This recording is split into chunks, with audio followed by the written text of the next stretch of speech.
one of them. So you can start new projects. You can really have up to like hundreds of accounts running here. There's a simple mode too, which has basically a wizard type setup, but I don't really use that. You can see it here, but you don't need that. Just go into advanced. It's not really hard at all. I'm going to show you how easy it is to use it. So whether you're using Twitter or Instagram, you can kind of switch back and forth. You can also open multiple versions of the software to run both at the same time, and it can run completely fine in the background or on your VPN. So what you would do is you would insert a account username with password. You can add a proxy, but it's not really necessary until you start using a lot of accounts. And then it's going to track all of your tweets, followers, etc. It's going to show you all the data for your account. You can add your proxies in here just by dumping in a standard proxy with IP. Here we can see it shows you your followers, your followed users. But now let's get into the good stuff. Okay, so some of the things it can do, for instance, would be to follow people. So if you want to follow people on Twitter, you're going to want to set up a few of these.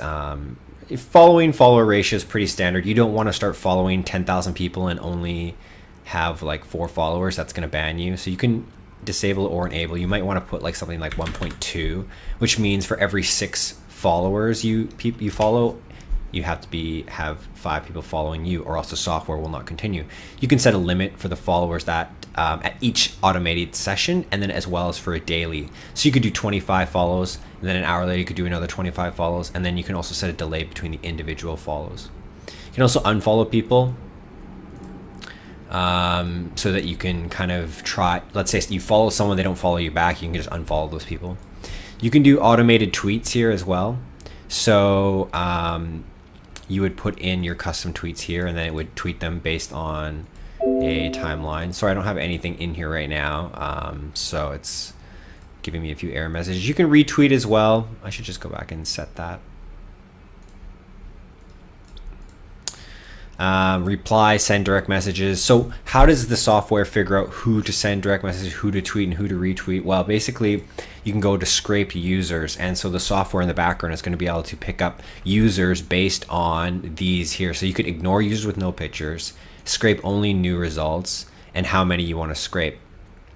And then it's going to scrape based on user search queries. So if I go here and I want to search query like bicycles, right? Or maybe like hashtag bicycles, whatever. And then you can set a location. You can set looking into their followers. You can look for authors. You can set any language. So it's pretty versatile. And then you can also search through tweets as well the same way. The query type relevant recent users tweets, what you want to search. So let's say you put in like 100 search terms, you're going to get back like a couple thousand followers that meet those search terms, and then the software will start automating it. So you can select in here which actions you want to take. So probably if you want to tweet and scrape users and follow users and scrape tweets, you would do all 4 of those, and then it could you could automatically keep going with that. And you can also go shuffle actions, so it does things differently. So it's pretty cool. Let's just jump over to the Instagram. A lot of the similar stuff. You can basically find a bunch of photos with certain hashtags on them and then follow those people. You can find people with bios that have certain things and follow those people. You can like certain pictures with different hashtags. You can set up automated comments from custom comments to use. So you can just comment on pictures, because commenting will get you a lot more follow backs. So you could just put like nice pic or love the photo, great shot, stuff like that.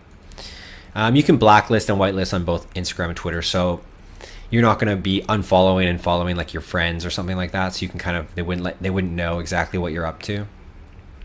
That's pretty much it. I've been running this software in the background for about 3-4 days now. 0 errors. There's got a nice log here, basically tells you everything that happens. You log in, what happens, how many pictures, which picture.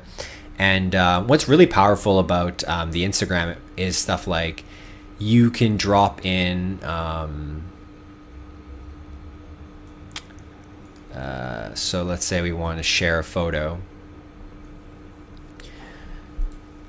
You can set the path of a folder of, let's say, 300 photos, maybe like 5 a day, and then for like 2 months it would automatically just post the photos.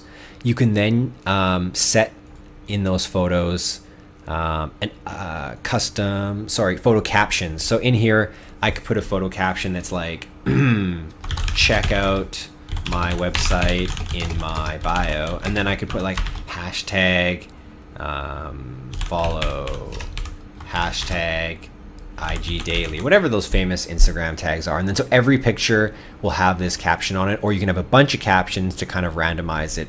It's really a lot of cool stuff you can do here. And if you go into the help, there's a lot more, a little bit more tricky stuff.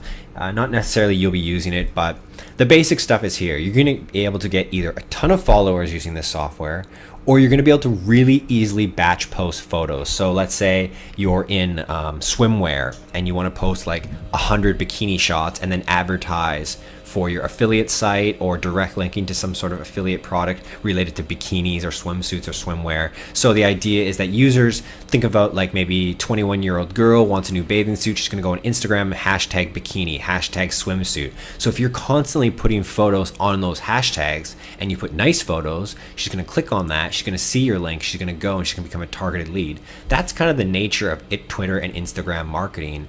Of course, you can also use it for your brand. If you guys have a lot of photos for, say, your, let's say, run club, you could just load up a bunch of photos that you've taken the past year and just make sure it posts like every week or every 3 days, just to keep your users reminded about your brand. And because you can automatically set up the pictures beforehand, you can really get beautiful crops. You could overlay each picture with a little banner, small banner, which gives your website. There's a lot of things to do. So I hope this video was helpful, excuse me, and you find it useful. So I do think this software is pretty solid. I'm going to incorporate it into a lot